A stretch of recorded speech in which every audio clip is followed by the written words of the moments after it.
Usaha bersama memerangi COVID-19.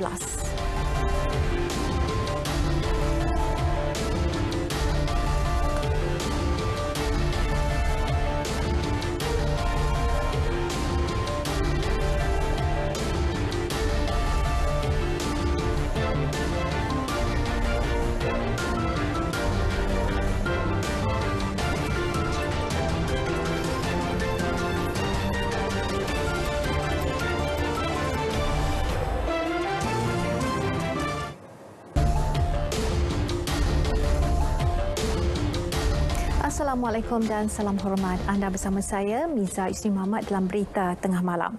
Usaha memerangi pandemik COVID-19 di negara ini harus dilakukan secara bersama, terutama dalam kalangan pemimpin politik. Itu nasihat tokoh Ma'al Hijrah Peringkat Kebangsaan 2021 1443 Hijrah Tan Sri Syekh Ismail Muhammad. Dalam masa sama, beliau turut mengingatkan umat Islam supaya mengamalkan konsep hijrah dengan meninggalkan perkara tidak baik dan beralih kepada yang lebih baik.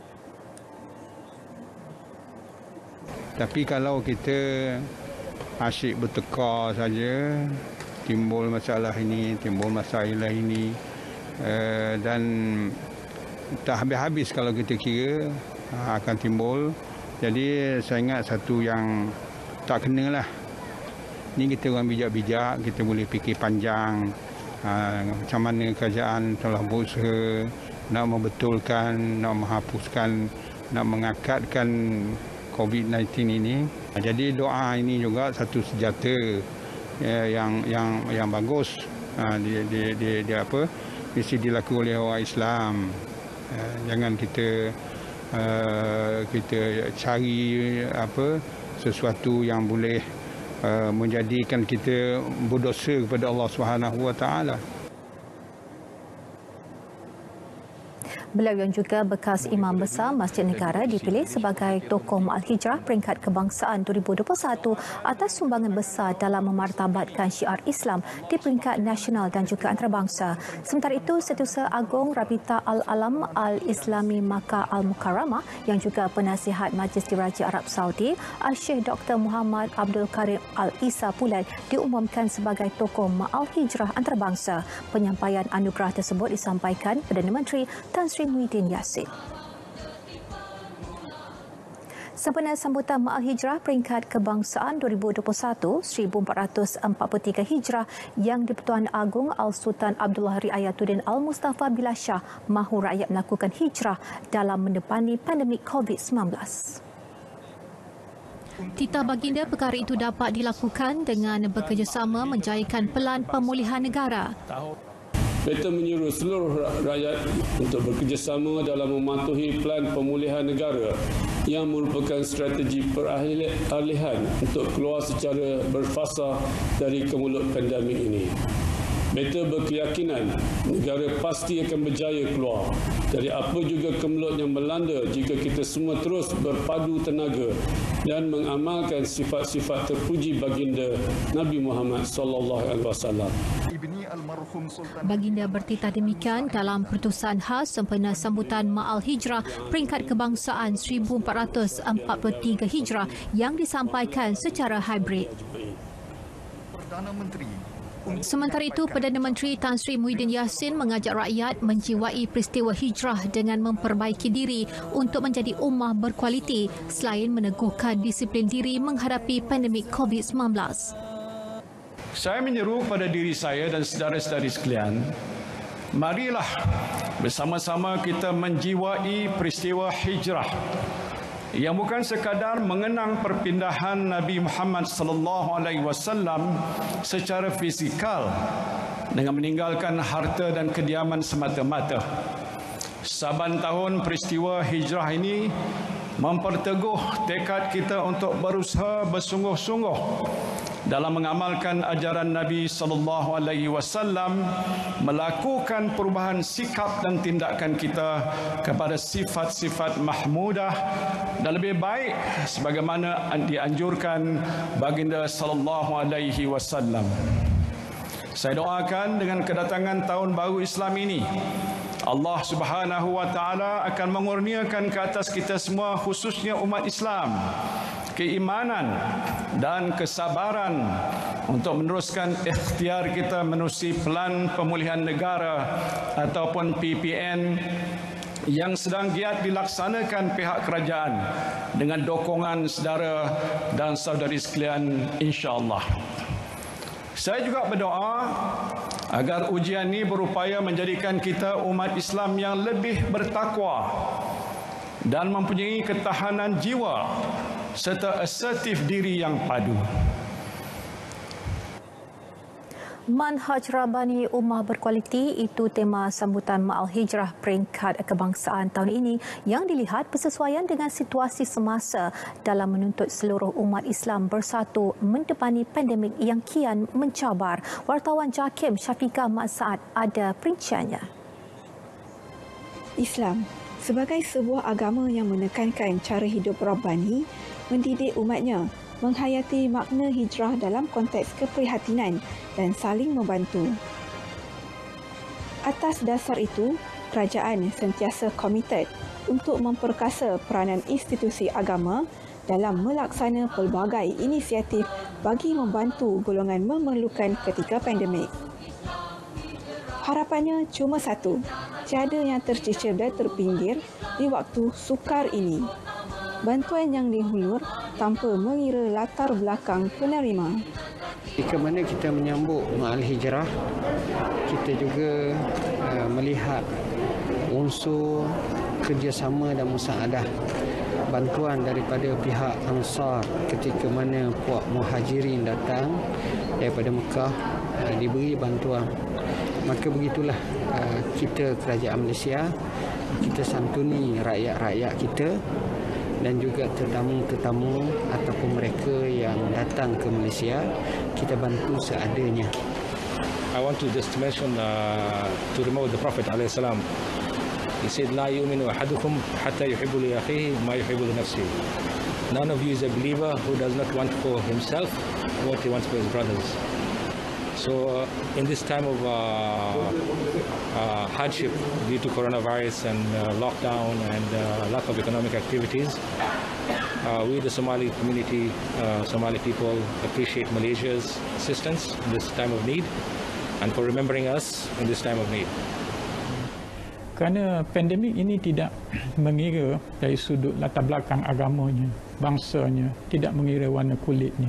Kerana itu dalam menghadapi pandemik ini kita perlu berhijrah atau melakukan perubahan transformasi daripada sikap yang mementingkan kumpulan, suku, puak, individu kepada yang bertaawun, saling bekerjasama, bersatu padu supaya kita boleh menjalani kehidupan ini dengan baik dan terhindar daripada pandemik wabak yang berlaku pada ketika ini. Pandemik COVID-19 bukan hanya membawa musibah, namun hikmah.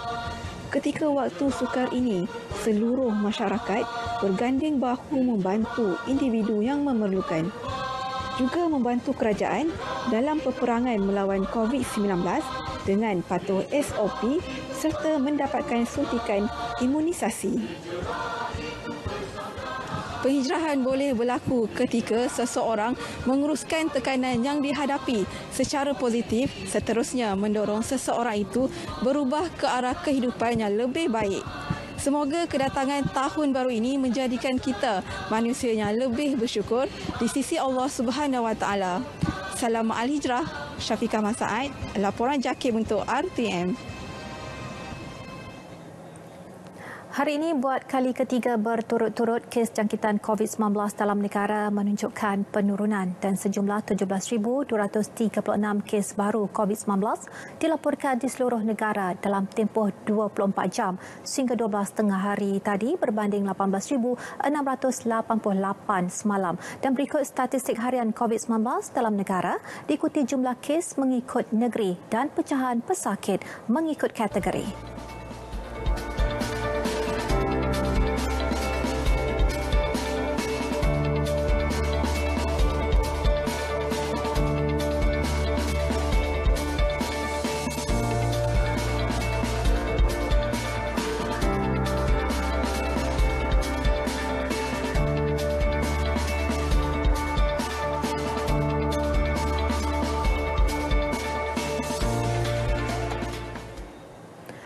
kematian akibat COVID-19 hari ini mencatatkan penurunan iaitu sebanyak 212 kematian berbanding 360 kematian dicatatkan semalam.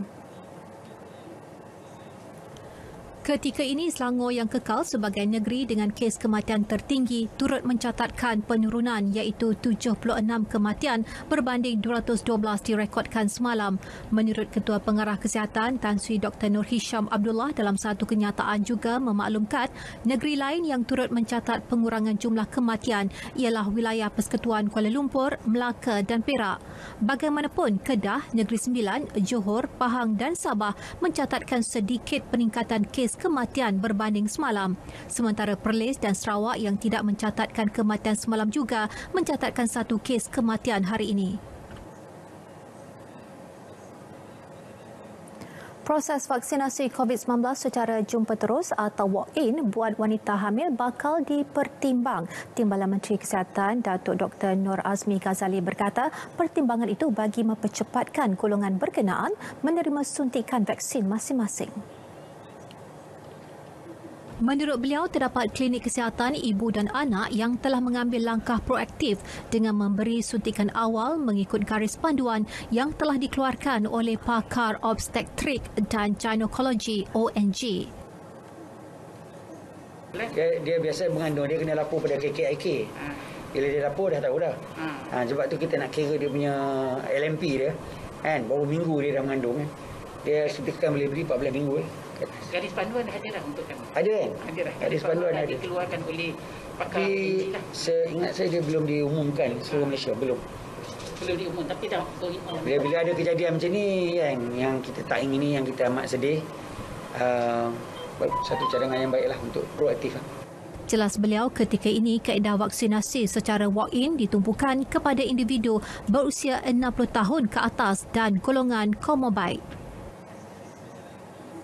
Lebih 100,000 nelayan berdaftar dengan Lembaga Kemajuan Ikan Malaysia LKIM di seluruh negara akan divaksinasi menerusi program vaksinasi Barisan Hadapan Industri Agro Makanan atau IVAC, inisiatif Kementerian Pertanian dan Industri Makanan. Pengurusinya Datuk Syed Abu Husin Al-Hafiz Syed Abdul Fasal menjangkakan jumlah itu dapat dicapai menjelang November depan.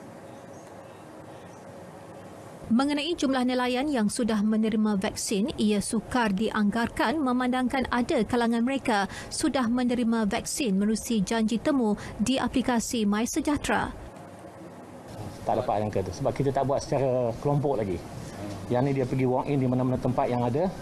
Jadi kalau kita programkan di bawah agensi sama ada perikanan ataupun LKM, maka kita akan dapat nombor yang lebih tepat. Nelayan-nelayan semua insya-Allah akan mendapat vaksin by November. Kalau dapat cepat lagi baik sebab kita ada stok vaksin yang cukup untuk kita beri kepada rakyat kita. Beliau menyampaikan 300 kotak makanan kepada penduduk Kampung Menteri Kuala Sepetang yang dikenakan PKPD sejak 6 Ogos lalu. Lebih 70% penduduk di kawasan tersebut merupakan nelayan sekaligus terputus punca pendapatan kerana tidak dapat turun ke laut. Orang ramai diingatkan tidak menyalahguna kelonggaran diumumkan kerajaan berhubung kebenaran aktiviti ekonomi dan sosial bagi negeri dalam fasa 2 Pelan Pemulihan Negara PPN dan seterusnya, dan ia termasuk cubaan memalsukan sijil digital vaksinasi COVID-19 bagi kepentingan peribadi.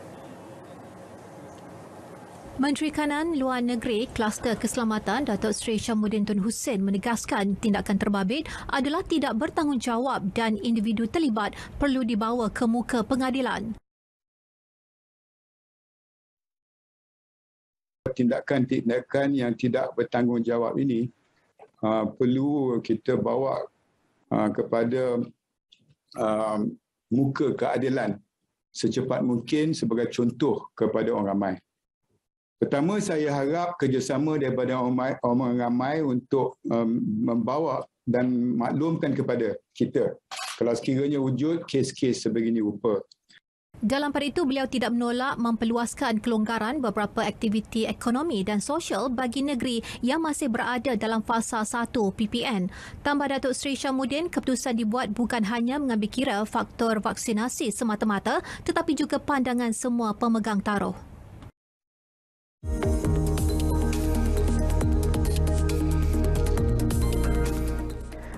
Kerjasama setiap ahli masyarakat adalah penting bagi membolehkan PIK mencapai kejayaan. Buat mereka yang telah menerima janji temu, hadirlah untuk mendapatkan vaksin anda. Pada masa yang sama, kita kongsikan bersama ahli keluarga dan kawan-kawan tentang kebaikan vaksin dan galakkan mereka untuk mendaftar. Anda juga boleh menyumbang tenaga untuk menjadi sukarelawan di PPV dan maklumat lanjut tentang perkara ini akan kita kongsikan nanti. Tetapi yang paling penting buat masa ini adalah untuk kita terus menjaga SOP dan kawalan kendiri. Tempoh beberapa bulan yang akan datang akan menentukan kejayaan kita. InsyaAllah, dengan usaha berterusan yang kita sama-sama lakukan, kita mampu mencapainya.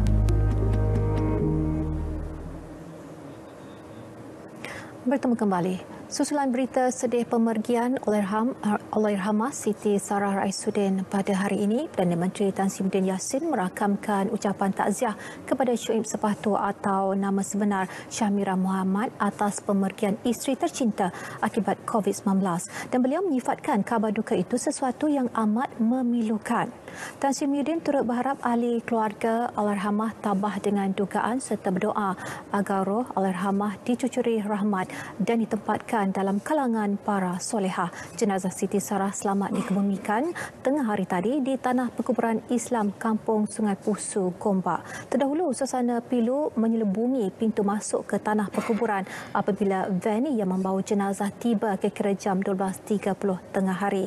Penyanyi berusia 37 tahun itu meninggal dunia di Hospital Chancellor Tuanku Mukhriz, Universiti Kebangsaan Malaysia akibat jangkitan COVID-19.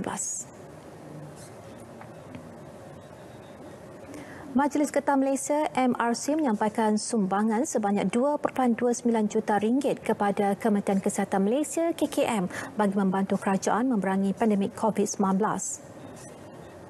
Menurut Menteri Perusahaan, Peladangan dan Komoditi Datuk Dr. Muhammad Khairuddin Aman Razali, sebanyak 1.5 juta ringgit daripada sumbangan tersebut diberikan bagi tujuan pembelian 10 unit mesin ventilator bagi hospital terpilih, manakala RM290,000 akan disalurkan kepada CAC dan PKRC bagi penyediaan alat pelindung diri, PPE dan peralatan bukan perubatan seperti komputer riba. Bagi PPB pula, sumbangan sebanyak RM500,000 disalurkan. Lokasi yang kita pilih untuk program ini antaranya hari ini kita di Kajang, Hospital Kajang, dan seterusnya untuk CAC di Seremban, Negeri Sembilan dan Sandakan Sabah, PKRC di Taman Expo Pertanian Malaysia, Mahir Sedang, dan juga PPV, Pusat Pemberian Vaksin di Terengganu, Melaka, Kedah, Kelantan dan juga Selangor serta hospital-hospital di Lembah Kelang. Lebih 5,000 penggiat seni dan pekerja takbir negara bakal memperoleh manfaat inisiatif pemulih cendana di bawah program Agensi Pembangunan Ekonomi Seni Budaya Penjana dan Pakej Rangsangan Industri Kreatif Malaysia Prisma. Menteri Komunikasi dan Multimedia Datuk Saifuddin Abdullah menjelaskan secara keseluruhan dalam masa 12 bulan peruntukan RM17 juta telah diluluskan cendana untuk memanfaatkan sektor seni budaya. Kini tambahan peruntukan RM8 juta di bawah pemulih akan ditadbir urus cendana untuk manfaat penggiat seni budaya, artisan dan pekerja takbir negara.